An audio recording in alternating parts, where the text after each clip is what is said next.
It's a great pleasure to have you with us this afternoon.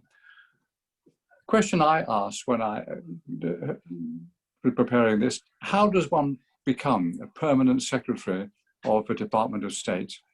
Your career is interesting. You did your degree of mathematics at York University.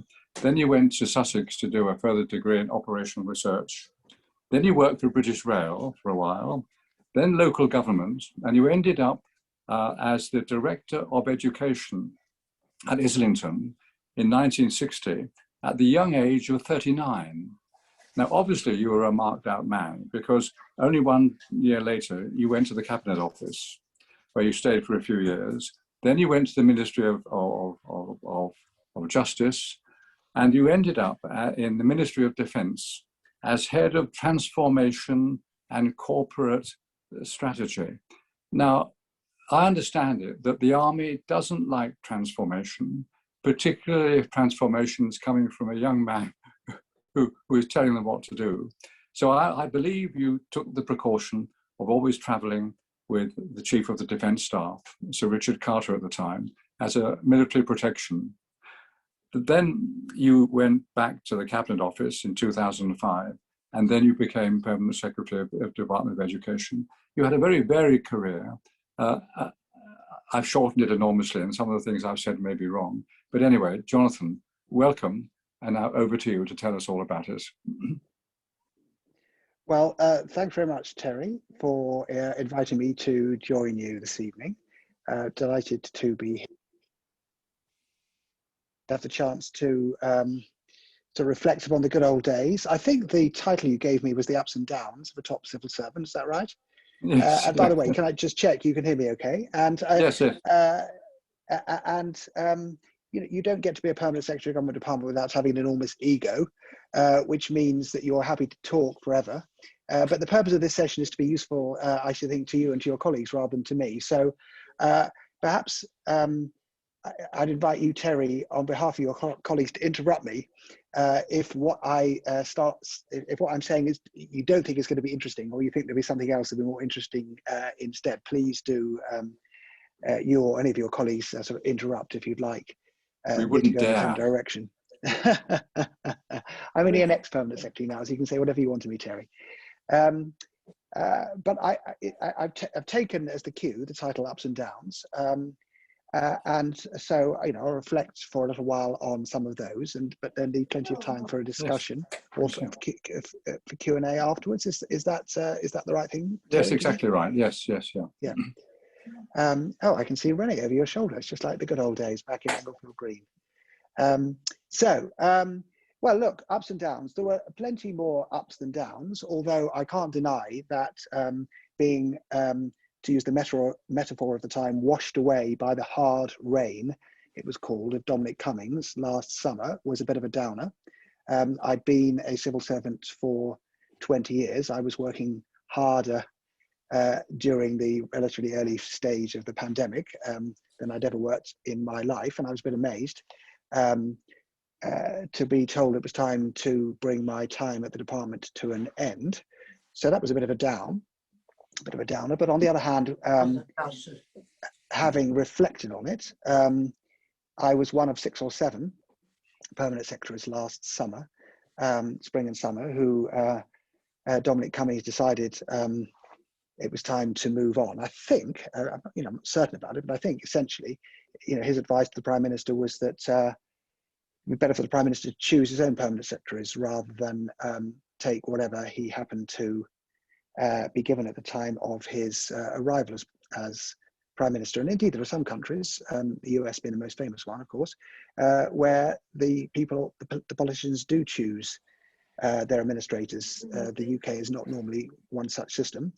But anyway, I was one of a number of permanent secretaries who were asked to move on. But having reflected on it, cold live today, well, I'd had nearly 5 years as the permanent secretary of the Department for Education, which is probably pretty much long enough to be doing that sort of a job. Time after 5 years in that sort of role to hand on to somebody new. So I'd nearly done my time. yeah, if I think back over the 20 years I've been a civil servant, which, as you say, Terry, you sort of summarised, you know, I had some sort of fantastic times. You know, I was very, very lucky working for a number of different prime ministers, doing all sorts of things. You know, so just in the Department for Education, as an example, I had the opportunity to introduce a completely new regime for developing new teachers, training them to do their job as well as possible. That went down extremely well across the profession, and it's something I can feel proud of after leaving. I got the chance to introduce 30 hours a week free childcare for all parents who wanted it. That was a very difficult thing to pull off, which we succeeded in doing. I got the chance to help to improve the quality of education in some of the most deprived parts of the country. So, you know, if I look back on my time just in the Department for Education, I feel very lucky to have had those sorts of opportunities. People sometimes have said to me, you know, isn't it difficult working for some of these politicians, you know, with their, you know, short time scales, their sort of lack of experience. I point out to colleagues, it's not compulsory to work for politicians. You know, if you don't like politicians, then don't become a civil servant. Work in a bank or work in a university. You know, plenty of places where you don't have to work for politicians. But I've always enjoyed working for them, of whichever political party. And whenever anybody's joined the civil service from the make that switch across, particularly sort of later on in their career when they feel it's sort of time to give something back. They always say the same thing. They always say that the task of being a civil servant is much more complicated, much more interesting, much more challenging than the task of working in a typical private sector organization. Obviously, you know, there's variation here, but that's what they say on the whole, because of course the task of working in a political environment, you know, just it has got so many more variables. In the end, in the private sector, you're trying to, you know, maximize shareholder value, perhaps over the medium term. In the public sector, how do you define success? What is a good education service? What are its component parts? How do you know whether you're making a positive difference or not? What you say rightly that I used to work in the Ministry of Defence. How would you define an effective Ministry of Defence, a successful one? Answer, well, it's capable of winning the next war. All right, but how would you define that? So the nature of the challenge is a much more complex one. And I felt fantastically lucky to have had the opportunity as a civil servant, working in defence, in justice, in the Home Office, in the Cabinet Office, for Tony Blair, for David Cameron, for Gordon Brown, for Theresa May, for Boris Johnson, you know, working for lots of different politicians faced with all sorts of different challenges. You know, being stretched to the absolute limits in my efforts to support the work they were doing. As well, of course, as trying to improve the nature of the service that I was in, trying to leave the department that I was in charge of, you know, better than I had found it when I'd arrived, which is, of course, the task for any of us. Can we serve the ministers today, and can we leave the organisation better fit for the future? A varied organisation. You get the chance to do some extraordinarily different things. I will certainly never forget my journey in a Black Hawk helicopter over the streets of Kabul in my, well, this may be more information, Terry, than you'd like, bomb-proof pants, which are required wearing in such a situation. Who would have guessed, as I finished my degree in mathematics, that I would find myself 35 years later in such a situation. In fact, you know, one of the criticisms that people sometimes make of the UK civil service is this notion of the generalist, of somebody who is clever and understands politics and can move seamlessly from one department to another without necessarily having expertise in the subject matter. And, you know, it would be possible to challenge me on the basis of the variety in my career on such a basis. as a matter of fact, although, as you say, I've had a very varied career, and who would have guessed that I would have done the jobs that I did during its course. What I learned about myself was that in the end, what I was best at was, well, to use the jargon, as you say, goes down quite badly in all sorts of worlds, not just in defence. The transformation word, the T word. What I was good at was helping an organisation that wanted to change, or that was tempted to change but not sure how to go about it, to do so. That's what I became expert at. I'd left university good at maths, and so I thought that I would be, using my mathematical skills for the rest of my career, and indeed that's how I started. But although I was good at maths, so were lots of other people, and I joined a mathematical team at British Rail, and I didn't stand out amongst my colleagues as being anything special when it came to maths. And over my career, what I've learned that I do have a particular skill at, I don't know why that is as I say, working with an organisation that wants change, not quite sure how to do so, to make it so. So that's how I ended up in defence. It would have been very odd to have sought my advice about what would be the best way of defending the realm, what would be the appropriate way to, what would be the best sort of Type 45 destroyer to buy. This would not be a suitable role to give me. That's not my background and expertise. But the Ministry of Defence was a ministry that knew that it needed to change the way it worked.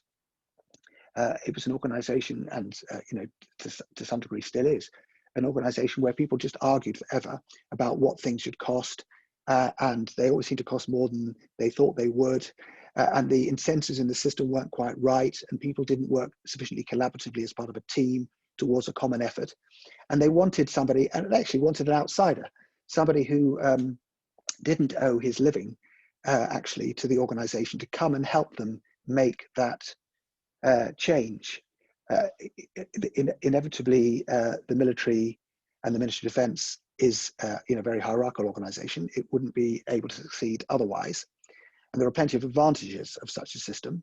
The loyalty that comes from a regime in which people will, literally train to run into machine gun fire is vital in war. But it's not very good if you're trying to change an organisation, because people in a hierarchy are anxious about being too challenging, and to suggest that things might be done differently may not go down well with the head of the army or the navy. They wanted somebody to challenge the status quo, and an outsider like me, whose career wasn't dependent upon making the head of the army or the navy, the air force happy, was the right answer. And so that's why I was brought in, and had a sort of fantastic time, because I got the chance to learn from some of the best leaders I've ever worked with, but who did need an external challenge.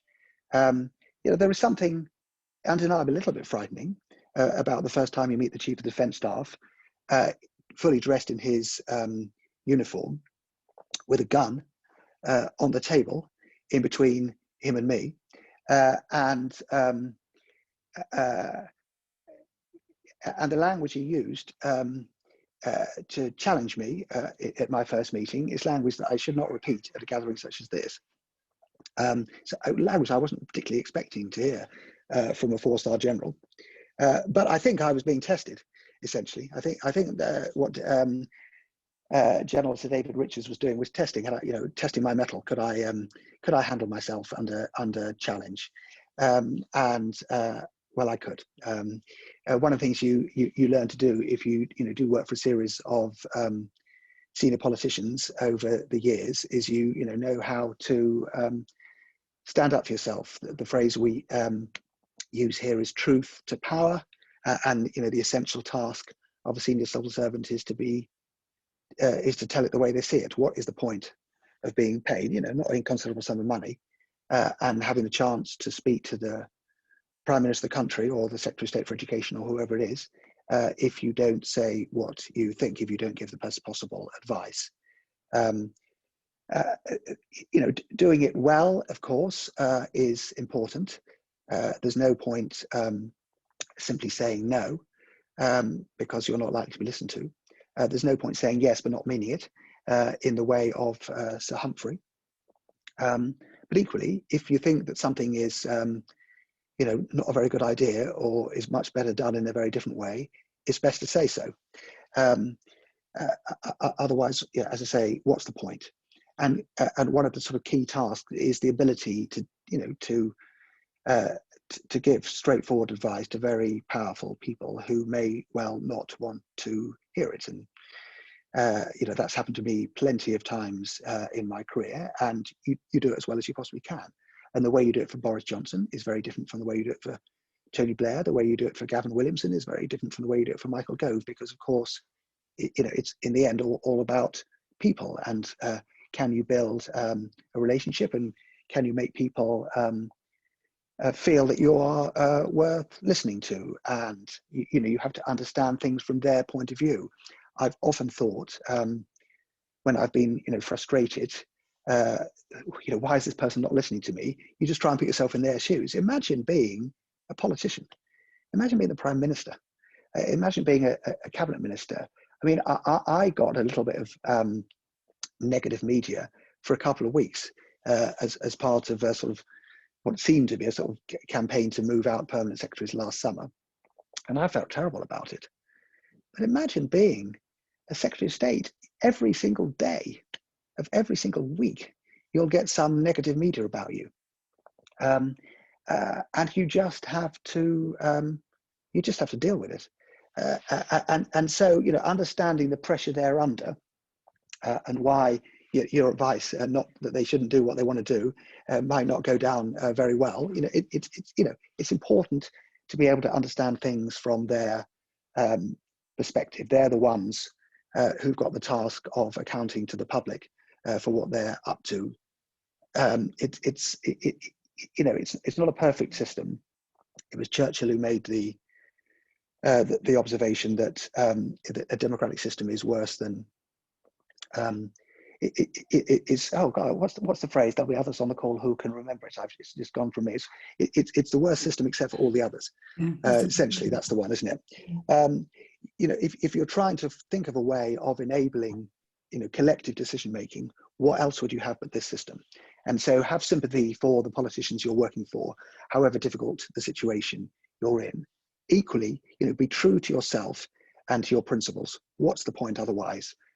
So, for example, one of the things that's built into the British system, one of the sort of checks and balances, is if a permanent secretary, and only a permanent secretary, nobody more junior, thinks that the task they've been set is poor value for money, or that there's a significant doubt that it's feasible, they've still got to do it.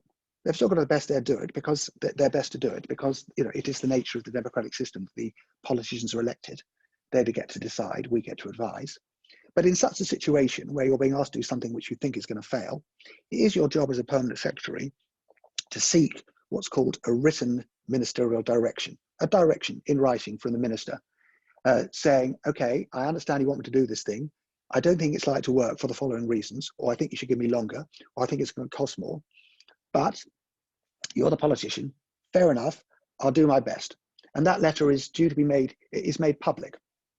And so the idea of it is that essentially you're transferring the risk from the civil servant to the politician if it doesn't work. If you're quizzed by Parliament afterwards, if something didn't work, it's not enough for you simply to say, oh well, that was my advice. They chose to ignore me. The follow-up question from Parliament is, well, did you seek a ministerial direction? And so, a year or so after becoming a permanent secretary, Theresa May was the Prime Minister at the time. I was asked to introduce a new method of technical education for 16 to 18-year-olds, faster than any such change had ever been made before. And I thought it was most unlikely to work well.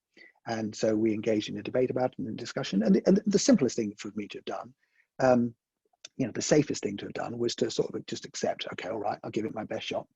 But in the end, I thought, it could only be true to myself if I sought one of those directions, which I did slightly to, I'd only been a permanent secretary a year, slightly to my, I was slightly concerned to discover when I looked for examples of other permanent secretaries seeking a direction if they'd been asked to do something that they thought was unlikely to be feasible in the previous 10 years. I couldn't find any such examples. And I thought it was unlikely that I was just being set a much harder task than anybody else. And maybe I was just more bolshy. I don't know. But anyway, I look back on that, with pride, having, stuck to my guns. This is what I would do my best, but I was giving clear advice. And then the sort of, the other group of people you've got to be thinking about all the time. You've got to be thinking about it, as I say, from the politician's point of view. In the end, you're there to serve them. But the other group of people, are absolutely vital in the world of education, of course, are the children and the other learners. People say they join the civil service in order to make a difference.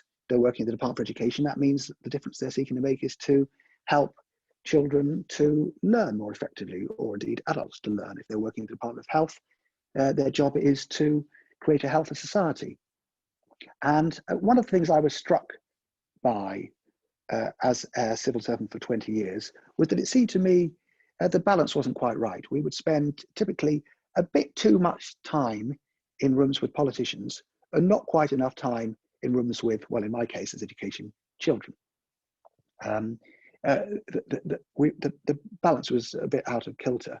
And so a key task I saw for myself as the head of the Department for Education was a bit of rebalancing to remind the 6,500 staff who worked for me in the Department for Education that, of course, we worked for the Secretary of State and his or her ministerial team, and they were the one who made the decisions. But that the question that we would want to be able to give a good answer to at the end of our time was, had we improved the quality of the education system in England? Had we made things better for children and for learners? That was the critical question. And indeed, ministers wanted, the best ministers I worked for wanted our advice. What did we know about children, about teaching, about what would make the biggest difference? And so a big task I saw for myself as the permanent secretary was to, excuse me, was to sort of rebalance a bit. If you looked at the diary of the typical senior civil servant, they would spend a great deal of time in meetings in Whitehall. And of course, you've got to spend plenty of time in meetings, of course, with politicians for the reason they're in charge. But I would say just as much time with children, with teachers, in universities, really understanding the subject matter and thinking, well, what difference do I make? Perhaps, as you'll remember, Terry, the son of a teacher, as I was, I would be bound to think, well, I wonder what difference the Department for Education is making to teaching. If the Department for Education were abolished tomorrow, what would happen? Well, teachers would carry on teaching, schools would carry on operating, £500 million worth of public money would be saved, because that's what the administrative cost of the Department for Education is. A lot of teachers would have a lot more freedom about how they went about doing their work. Would the quality of the education system improve, or would it go down? What I would say to people at their induction meetings, I made it my business to attend every induction meeting for any new starter in the Department for Education, was to think, what would happen if the Department for Education were abolished? Would the teachers of the country come together and say, hang on a minute, we need a national organisation that can produce the best possible guidance about how we should do our jobs and disseminate that and hold us to account for doing it? Or would they rejoice and get on with it? And would the quality of the education get worse, or would it get better? And we can, definitely convince ourselves at the head office of any organisation that it would be worse without us. But the academic research I've seen, albeit generally from the private sector, suggests that more head offices, the typical head office destroys more value than it adds. That the transactional cost of engaging between the head office and the front line is high, and it's quite difficult for the head office to really understand what's going on. And so it's important if you've got a role that's as that is as powerful as the role you have as a senior civil servant. It's important to be humble. It's important to recognise that your purpose is to improve what's going on at the front line. It's to enable politicians to use the democratic power they've been given. And you're the middleman or the middlewoman, in which you've got a very delicate balance to play. You're not in charge. Your advice is sought. You have to do what they want at the politicians, but you've got to understand the children too. It's a tricky balancing act. And it's one that I got an enormous amount of pleasure for 20 years. I enjoyed enormously, whether I was doing it in education, defence, justice, or indeed in the Cabinet Office. I felt fantastically lucky to have done it. Even though, as I said earlier, that the terms of my departure were somewhat unorthodox. But I rejoice in the fact that I was only one of 6 or 7, so I don't take it too personally. And actually, since Dominic Cummings has left, number 10, no permanent secretaries have left either. No permanent secretaries have left, so it looks like it was a simple moment in time. Well, there you go, Terry. I don't know if that's what you were expecting from me, but it's given you, I hope, some sort of indication of the sort of work I was up to, and I'm very happy to answer any questions or take any challenges that you or any of your colleagues would like to throw at me. Over to you. Thank you very much, Jonathan. You said in the middle of your talk that having looked to see whether you really made a difference to the way teachers taught, the impression I got was that you thought probably it did not make too much difference. Did I misunderstand you? Is that right? Well, what I was saying was that I was asking my civil service colleagues in the department to think of themselves as an overhead, to think of themselves with more humility than a senior civil servant might be tempted to ask themselves each week or each month, what could I say, what could I point to that has made a difference?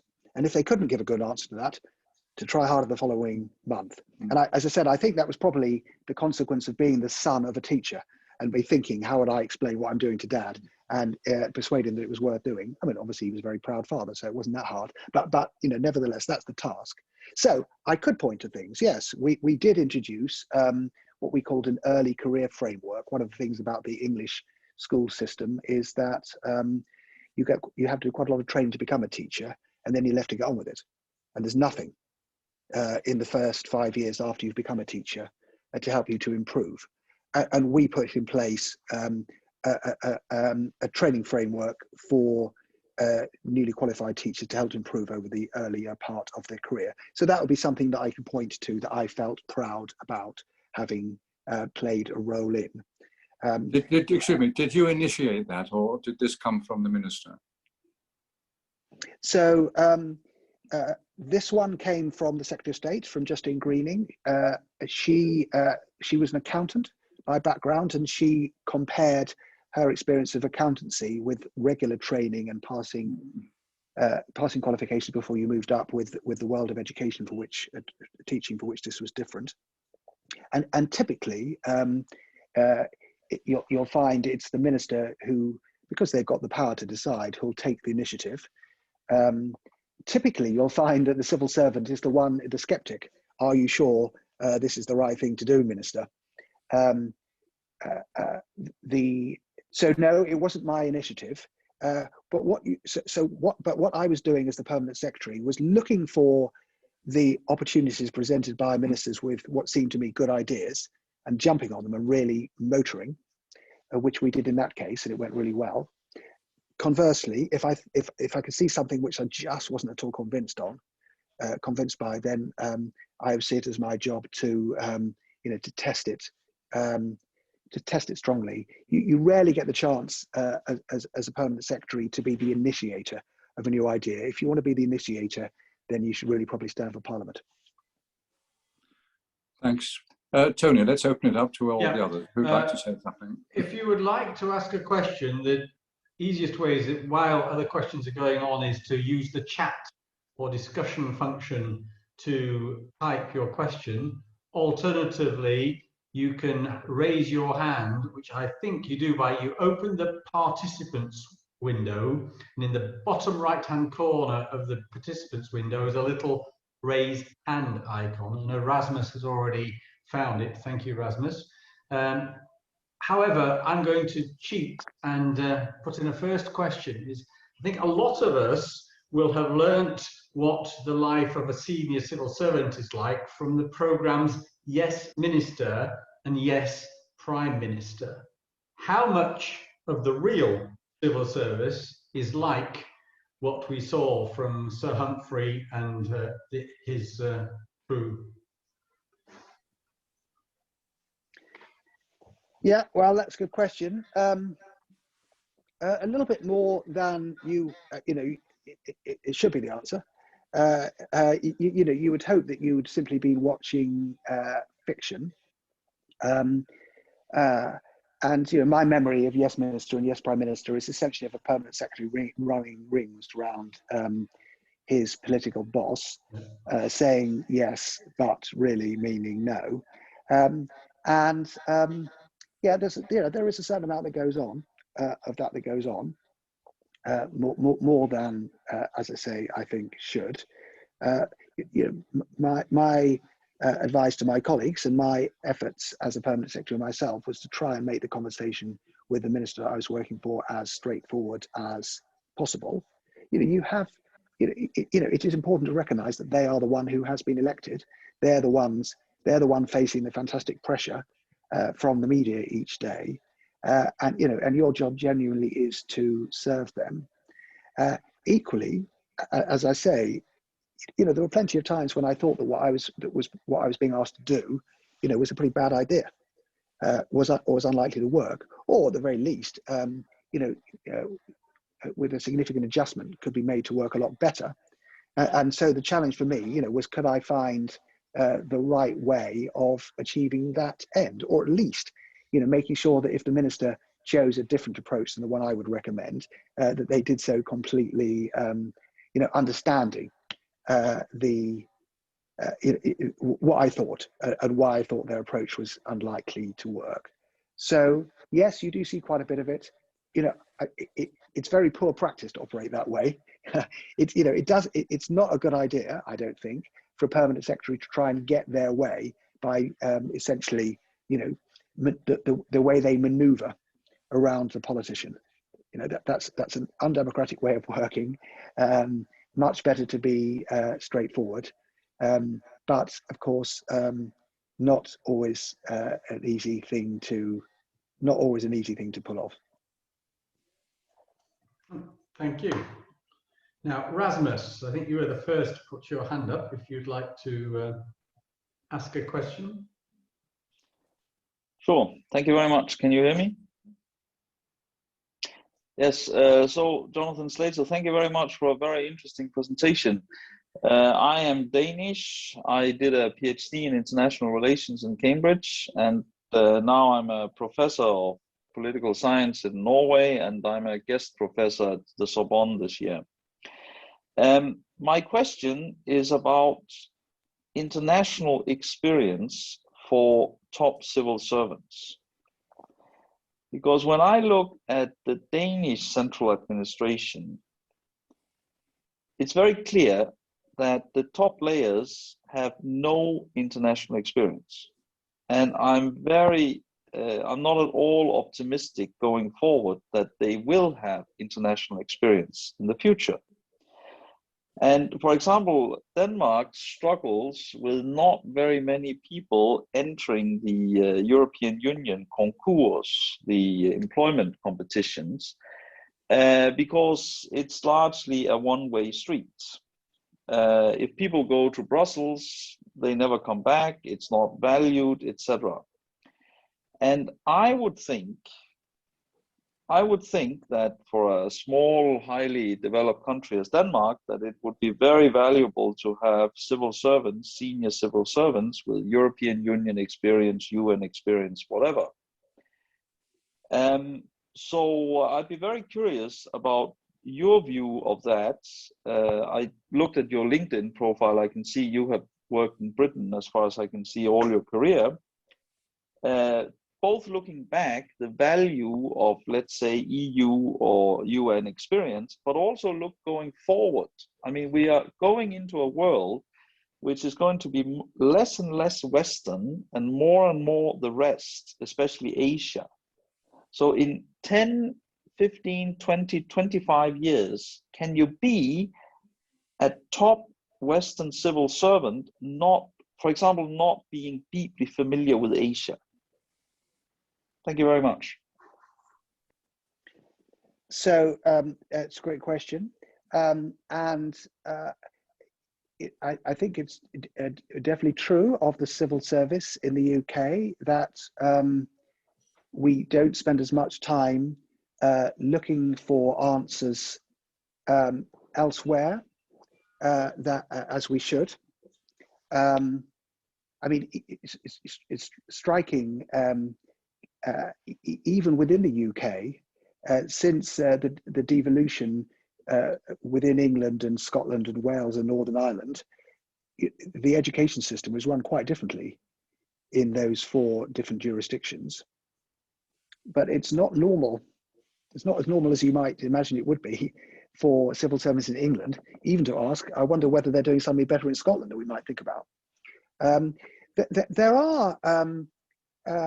There are, again, if I talk about education, you know, very important sort of international comparators. There are international surveys. The PISA survey is one, which looks at the quality of maths and science, say, for teenagers across the whole of the OECD. And so it was the case that we would look at where education seemed to be thriving the most, and what might we learn from that.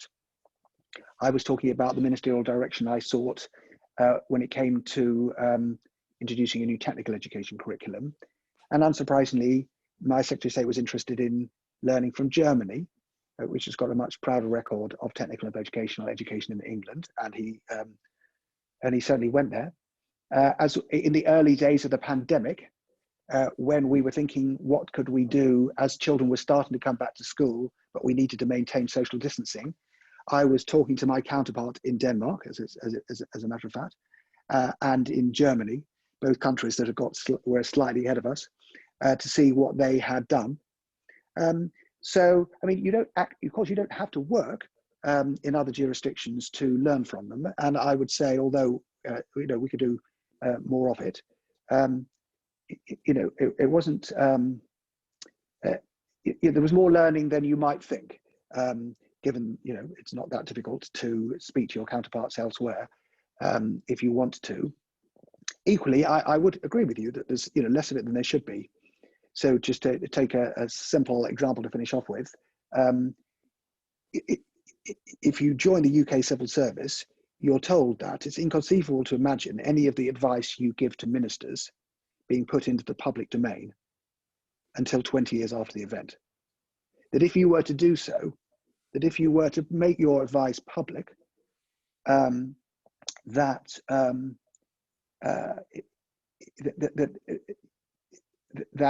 you wouldn't write it down. You wouldn't really write down what you think, because you'd be anxious about what it looked like in the cold light of day.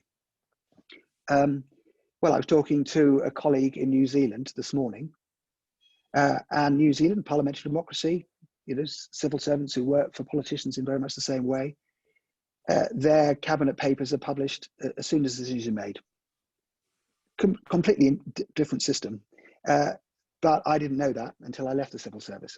So I agree with your basic point that we could all do a lot better by learning from each other. And I've been learning a lot more about Singapore and South Korea, to take your point about Asia, in the last 9 months than I did in the previous 10 years.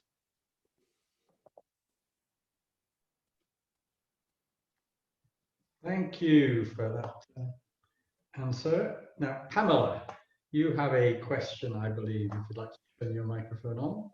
Oh yes, hello. Thank you very much for a very interesting and candid talk. I'm doing a PhD looking at the airport's national policy statement, the Heathrow third runway at Cambridge, and obviously very interested in the Green Cell inquiry, the impact on lobbying, and also the generic controversy to do with planning decisions.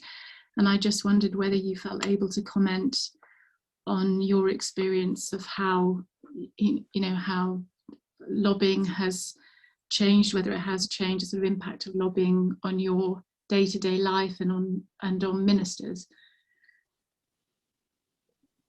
Thank you. Yeah, it's a good question.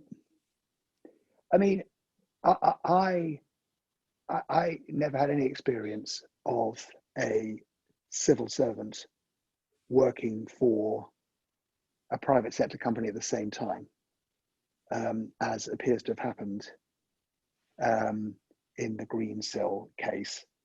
I can only conclude that it was a very unusual situation, and I think it happened in the last 3 months of the relevant civil servant's career. So I don't know, but I can guess that'd be something to do with the way they departed. It's certainly not something that I ever had any experience of people both working for the civil service and for a private sector company at the same time.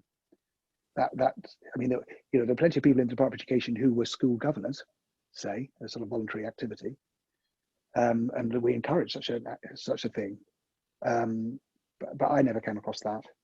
I mean, there was a concern that sometimes, that if you weren't careful, that civil servants, and actually, to be honest, more than military, might go and work for, say, Boeing or Lockheed Martin or something after they left. Mm. And and that's obviously something to be concerned about. And there's you'll be aware, there's a sort of body chaired by an ex-cabinet minister whose task is to make sure that very senior civil servants and ministers don't misuse the information they've learned. And there's a sort of gap of at least 2 years. And there's a question being asked at the moment as to whether for prime ministers it should be more like 5. Mm. And that's a body that doesn't have any statutory powers. And so, clearly there's a live debate at the moment about whether that should have statutory powers.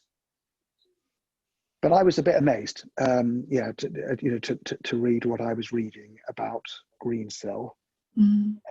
So is the current cabinet secretary by all accounts. So, something odd seems to have happened there. Clearly, ministers are going to be lobbied all the time by all sorts of people with all sorts of interests, but that's democracy. There's nothing wrong with that, clearly. I mean, it's the job of ministers to be listening to different interests and deciding what to do about it. So, if anything, I thought that the Department of Education didn't spend enough time listening to experts rather than too much time. But something very odd seems to have gone on in this particular case, doesn't it? Which all I can say is, that I was surprised as anybody to hear about what we have learned over the last few months. I would feel very secure if I knew that you were back in the civil service. Do civil servants actually, you say lobbying is part of democracy, and I agree with you, and it's obviously going to happen.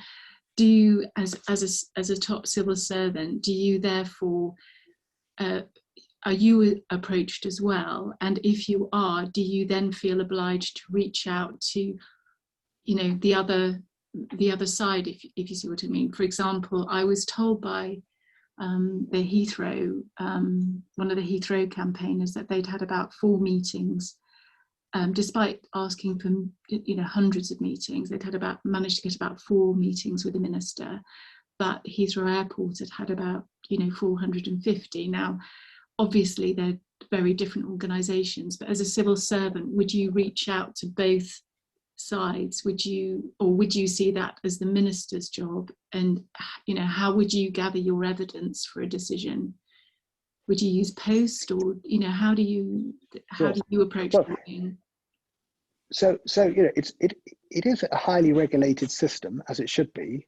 So, for example, any meeting and every meeting I had with anybody outside the civil service or outside government was recorded and published every 3 months. You could see now, if you wanted to, it wouldn't be a very interesting read. You could see a list of all of the people that I met in the 4.5 years and when I met them.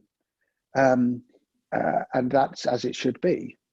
I mean, again, politics is about choices, and there's nothing wrong in principle, is there, with a politician being more interested in one side of the argument than the other? No. That is a matter for them, isn't it, to decide what's vital, as you and I are both agreeing, is transparency. And I think the system is pretty transparent. And so, if I was being asked, as I often was, and the people working for me, for advice on a particular subject, yes, I would see it as my job to get the best evidence I could find in the world in support of the various options that were there. And so, we would be talking to academics, we would be talking to teachers. We funded an organisation whose job was to do randomised control trials to give you an actual sense of what will actually work in practice. Yes, I mean, I did my best to train the people working for me that it was their job to get as wide a range of evidence as they possibly could in support of a variety of options. If anything, I would encourage them not to listen, not to cut to the chase too quickly, not to put themselves in the minister's position too quickly. Yeah. Obviously, they've got to understand the perspective of the minister. And in the end, the minister decides. But if you're trying to guess what the minister wants and then give it to them, you've not really earned your salary, have you? No. You could just cut out the middleman that way, couldn't you? Yeah. Or the middlewoman. And that was harder than you might think to persuade my colleagues. I remember on one occasion, Justine Greening, as I say, my Secretary of State, she asked for some advice. The official said, well, there were 4 options and you could do, any of them. And she said, okay, well, what would your advice be then? Which would you choose? And even in that situation, the civil servant went back to her saying, well, it depends what the minister wants. Well, obviously that's literally true, but that's not the question being asked. And you can see why, that is the risk in a system like this. The risk in a system in which, you're working for the minister, is that your career in the end, if you're not careful, is sort of determined by, whether the minister likes you or not. And so, that is a tricky thing to get right, isn't it? But yes, it seemed to me very important that, we should have proper evidence. Not that there is definitely a right answer. I mean, you may have your own view. I may have my own view as to whether another runway in a Heathrow is a good thing or a bad thing. But in the end, that is a political choice, isn't it? Exactly. And you're nodding. Of course you are. And it depends on what you prioritise. And it is the point of elections to, that's as good a way as we've got of collective decision making, isn't it? But then that needs to be open and transparent and informed, doesn't it? And the key word. It's not that it's not that difficult for civil servants to play that role. And in general, I think we do okay, but sometimes it goes wrong, clearly. Wonderful, thank you very much. Could you tell me where you mentioned that you could see ministerial directions, they were publicly available? Could you tell me where one could find those? Are they on a? Do we have to do an FYI or? No, not at all. No, it's public. No, to be honest, I think if you were to Google. If you were to Google Jonathan Slater, ministerial direction. Oh no, I'm not. Not chasing down yours. It's actually if you're looking at them more generally, the best place to look for them is the Institute for Government. Which, the National Audit Office collects them too, because but the Institute for Government does quite a good analysis of the directions that have been sought over the last 50 years. Amazing. Thank you. I'd go there. Okay, that is amazing. Thank you so much. Thank you. No problem. The next question is from the person calling themselves. Is it Caroline McClellan? It was like Claire. I thought you were well. Sorry, this is my work. So it's Caroline McClelland, abbreviated for the Commission. No, certainly. Yes, I wanted to ask a couple of things. One is, it must have been a terrible shock having your career so abruptly terminated. How have you coped with that, and what are you doing now, if it isn't too personal a question? I mean, I'm a civil servant at the Commission. I've worked at the Commission for 21 years. And if somebody told me tomorrow your job's over, I would be very taken aback, to say the least. Yes, well, obviously, when you read in the newspaper that the journalist got an anonymous source suggesting that your job is coming to an end, it's disconcerting, to say the least. It's the least one can say. And so, for sort of 2 or 3 weeks, I was thinking, blimey, what's going on here? And I sort of get upset and angry and all the rest of it. I can completely inevitably. But looking back on it now, it's always preferable not to get sacked. But if you're going to get sacked, the circumstances in which I did were pretty good ones. As I say, I'd done the job for 4.5 years, and my plan was only to do it for 5. I didn't want to get stale. So, if this had happened at the beginning of my time as the permanent secretary, that would have been incredibly frustrating. I never had the chance to accomplish what I wanted to. But, 4.5 years in, I had definitely made the Department for Education a more an organisation with much higher morale, for example. As evidenced by the staff surveys, a much more diverse organisation, much more focused, much more expertise than it had previously on what's going on in the classroom. So, I'd accomplished most of what I wanted to achieve. I know it looks impossible to imagine it, even on Zoom, but I'm 60 later this year. And the civil service being what it is, that means I'm entitled to my pension. So, it would be a shame for you to lose your job now, but, I get my pension, right? And I've done pretty much what I want to do in the civil service. And as I say, it wasn't just me. A number of different permanent secretaries, all of us who are coming up to 5 years in post, were asked to move on.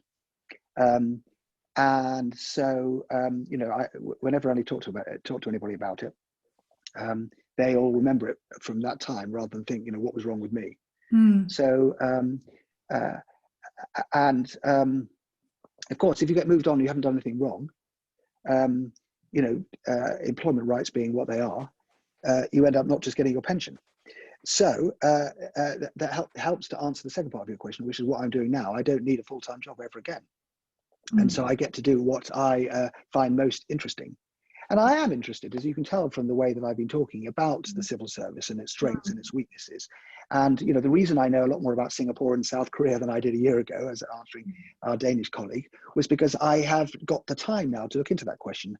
I'm now visiting professor at King's College in London and at Queen Mary's University, and that gives me the chance to do some proper research. What is it about the civil service in the UK which we should be particularly proud of? What can we learn from elsewhere?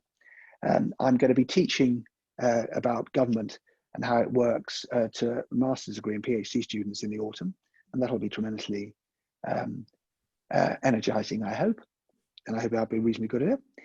And I can, choose the subjects that are most interesting to me, and volunteer to get involved. I thought I should see what it's like for a change to be on the receiving end of the Department for Education. I thought that would be appropriate penance for having been the head of the department for 4.5 years. So I'm now on the board of trustees that runs the schools in my locality. And I'm lucky enough to receive regular guidance from the DFE telling me how to do my job. And so that's quite entertaining too. And I get to be a more active, a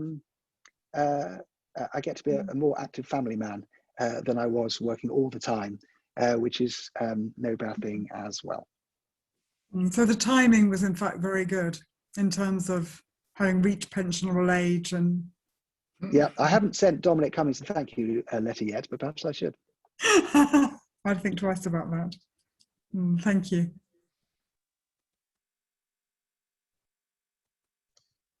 Now Peter Vizard has a couple of questions, if you'd like to unmute. Yes, thank you very much, Jonathan. Terrible background noise, unfortunately. Let me see if I can do something. Is that better? Not a lot. Oh dear. Sounds like the Sounds like radio you're in the vacuuming. Second World War. Well, just read it. I put my questions on the chat. Okay, I'll read the questions for Peter due to his unfortunate sound. So he says, what role during your time as a civil service did you see the commercial or political lobbies play in government decisions, and did it at any time make you question the influence they were able to exercise?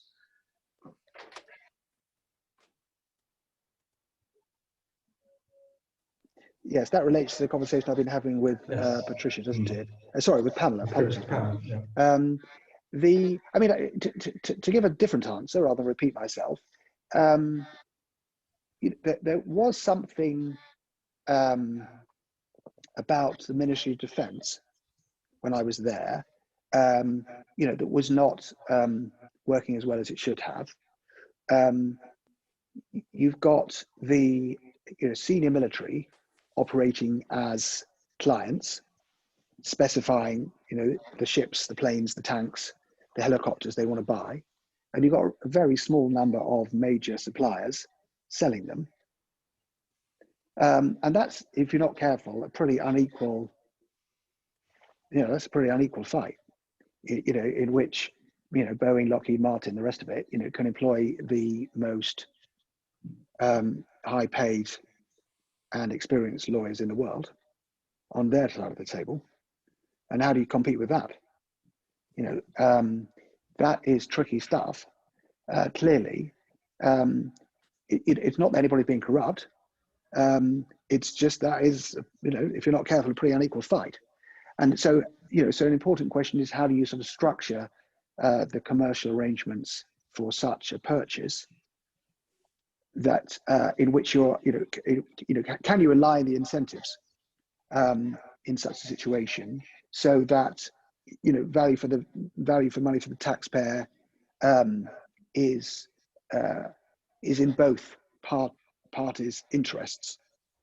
And that was an important part of my work in defence. Can you design a system in which there's a win-win that can be achieved, rather than one party wins and the other loses?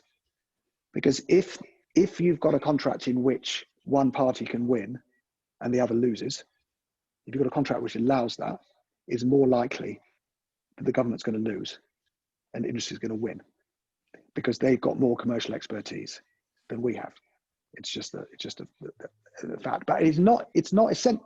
You can design contracts, if you do it carefully and well enough, in which you align the incentives better, and that both parties gain from an efficiency improvement, for example, rather than one party gain and the other loses. So it's difficult, but it's important to do that well. And back to the sort of subject I was discussing with Pamela, it is important in such a situation that the people on the civil service side of the table are not seen by the people in industry as people who are about to go and work for them, because that is obviously not good for that's not a good way of organizing things.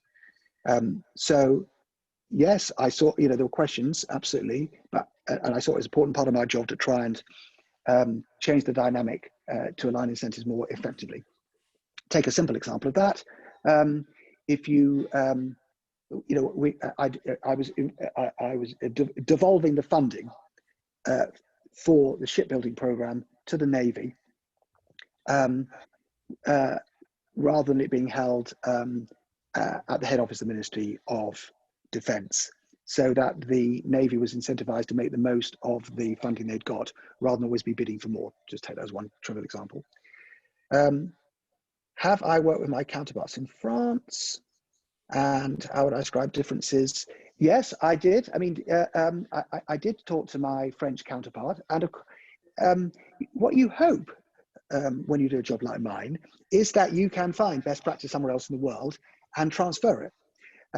But it's surprisingly difficult to do that because, of course, the context in each country is different. One of the ministers that I worked for probably should remain nameless, I think you're recording this, rather does like to be the person who decides, how teachers should do a lot of, a great deal of detail of their work. And I think he would love a system in which the teachers were, as they are in France, civil servants, who in the end have to do what the minister says. Now, that is not the English system. Teachers are not civil servants in England. And so they don't have to follow the direction of the ministers. So you find those sorts of differences mean it's quite different to simply learn from another country and apply it. I talked earlier about trying to learn from Germany about their expertise when it came to technical and vocational education, far better than the English system. But when you look into the German system in detail, you find the reasons for that, which go well beyond the power of the Department of Education. A sort of tripartite partnership between industry, trade unions, and government at the regional level in charge of technical skills. Well, that's a million miles away from the way that we organise our things in England, and was essentially a sort of post-war invention of the German state. So I would say more. So I definitely was looking for what I could learn from my counterparts elsewhere, but typically I would find that the context made it difficult, but not always. We found some very good ways of teaching maths in Shanghai, and that translated very well, despite the significant cultural differences.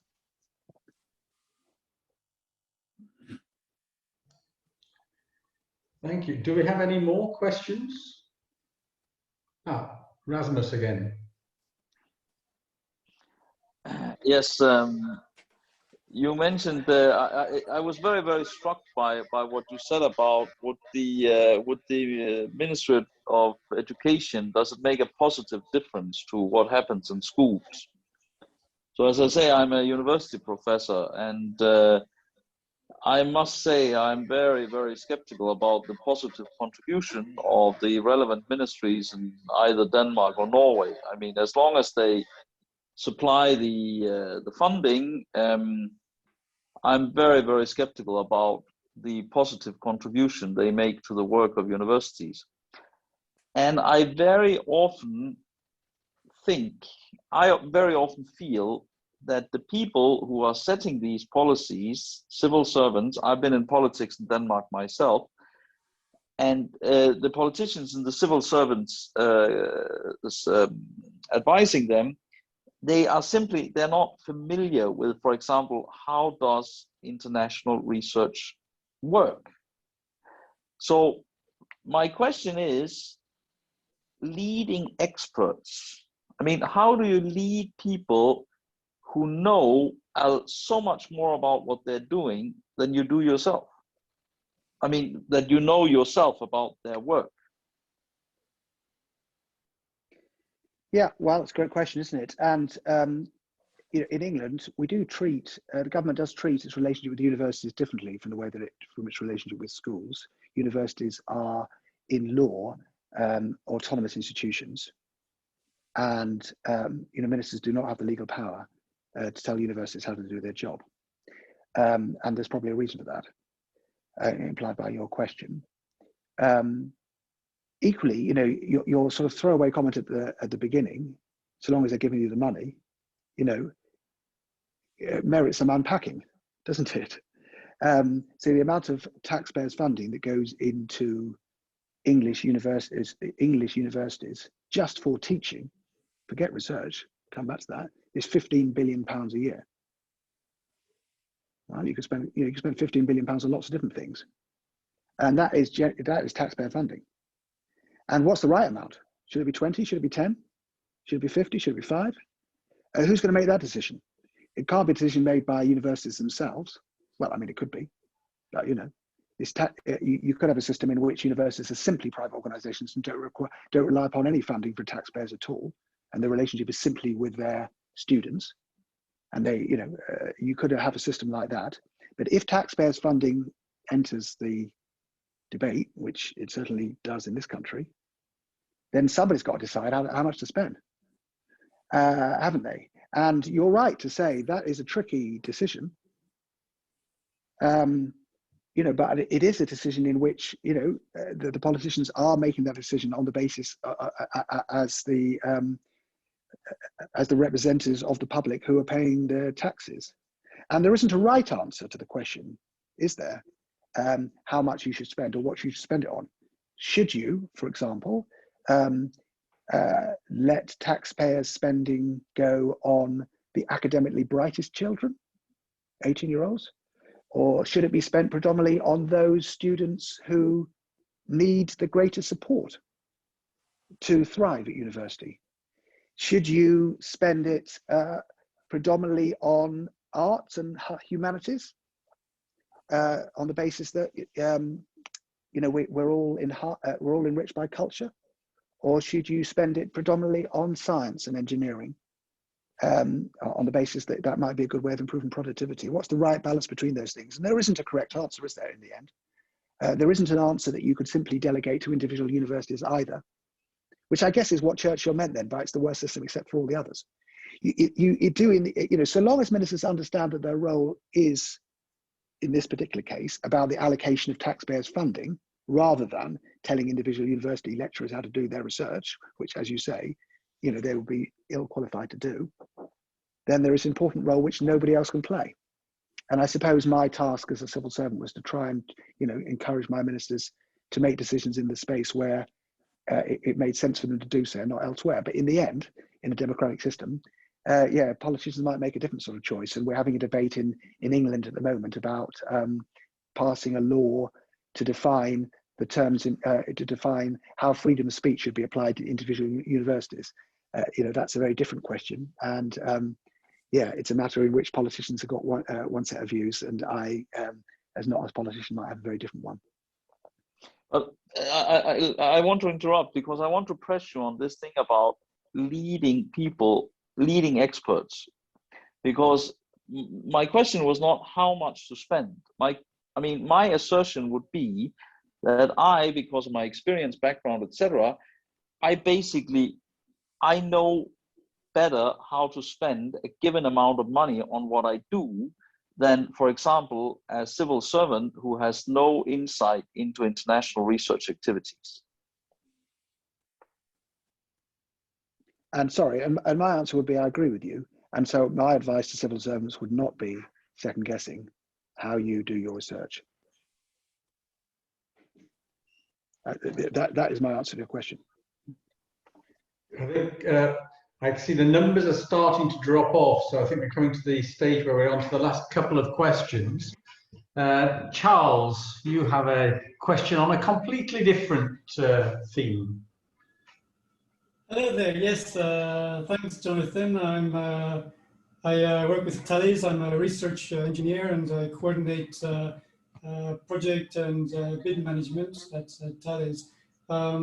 I think it's interesting that the previous question, just before I get on to mine, as I've just been looking at that recently. I work quite a bit on looking at engineering between dependability properties like safety and security. And very recently, I've been looking at interdisciplinary research approaches. And here they talk about the wicked problem, and then they use the wicked problem to describe the sort of situation that you find yourself in, where you have all of these different dimensions that you have to manage and try to find out what is the optimum situation to find.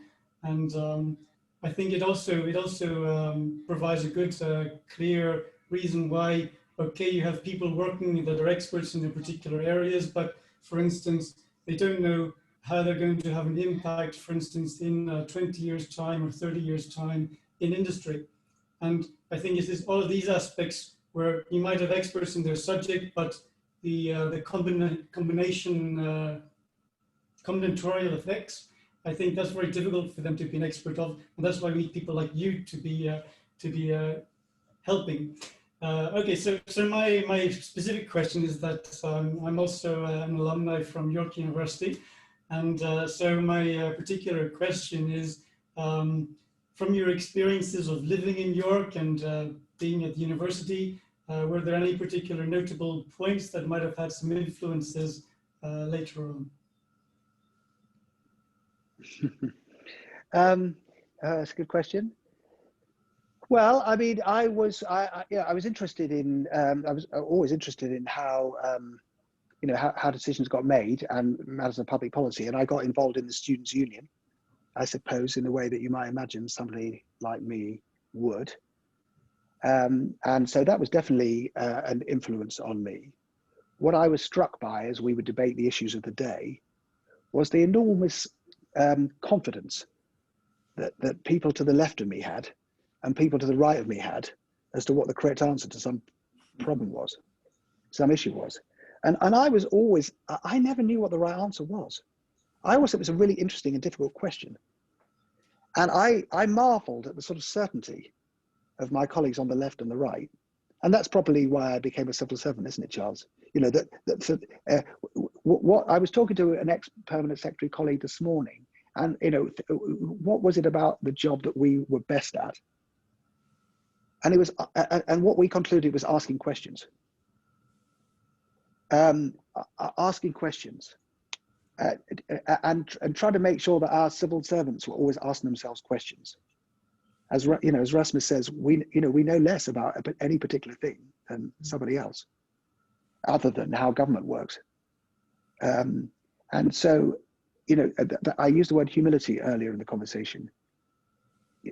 Asking questions was the task, not being certain, recognizing that there are choices, that there isn't always a right answer. I guess that's what I was taught. Not, you know, I thought that I was going to be using what I'd learned in my maths course more than anything else, and that's how I started my career. And Tony, I hope you don't mind, but I'm going to suggest that I'm going to sort of end on this note, because I told you earlier that I was, I got the chance to be more of a family man these days, but that won't apply if I carry on this session into the rest of the evening. They'll look at me askance, I hope you don't mind. But, you know, the maths has definitely been useful. You know, being able to, you know, do your best to measure the cost of something against the benefit of it is definitely useful if you're being, you know, presented in a sort of ideological way with this is definitely the right answer. But I think I would say more than anything else, surprisingly enough, I had no expectation at the time, you know, going along to student union meetings, bemused by the certainty. And instead thinking that my role was to ask, are you sure? Have you thought about the alternative? Isn't it a bit more complicated than that? I don't know, but that's the person I became, Charles, and maybe York can take the credit for it. Thanks. Well, Tony, I think maybe we should call this to a close. Jonathan, it's been absolutely fascinating listening to you, and also the answers to the questions that came. One little question from me: when you started out, did you have any long-term plan for your life? Did you envisage ending up as a permanent secretary of a Department of State, or how did you see your career, or did you just take the opportunities as they arose? I didn't expect to be a civil servant. I didn't apply for a civil servant to the civil service. You know, one similarity between the French and the English system is that there is this sort of notion of an elite group of the very cleverest people in the country who join the civil service. Yes. And I thought they all looked a bit too clever for me, and I didn't apply. I became a civil servant pretty much by accident. A person I'd worked for in local government got a job working with Tony Blair and asked me if I wanted to work for her. This is before the Iraq War. Labour got an enormous majority. You know, what's not to like? So you know, by chance. But I've, you know, I'm not a professional. I'm not an academic. I'm not a teacher or a social worker as my parents were. What I am is someone, as I say, who asks questions, interested in systems, how they work, incentives, democracy, how to improve it. And I was always wanting to do that at the most influential level possible. So I did, when I joined the civil service, thought, well, I want to make a success of this. And did I want to be a permanent secretary? Well, why not cabinet secretary? Why not run the whole thing, Terry? I didn't set a limit on my ambition. I didn't make it to be cabinet secretary, but I got pretty close. And I really enjoyed my time as a permanent secretary. So that's my answer to your question. Thank you very much. Well, Jonathan, thank you on behalf of us all. It's been a most interesting evening. Thanks a lot. So goodbye, everybody. I think we draw this to a close. Thank you. Thank you very much, everyone. Cheerio. Bye. Thank you. And all the best for your future career. Yep. Thank you. Thank you. Thanks, Tony. Thanks, Terry. Okay, good. Thank you all. Right. Goodbye. Goodbye, everybody. Close Goodbye. ourselves down.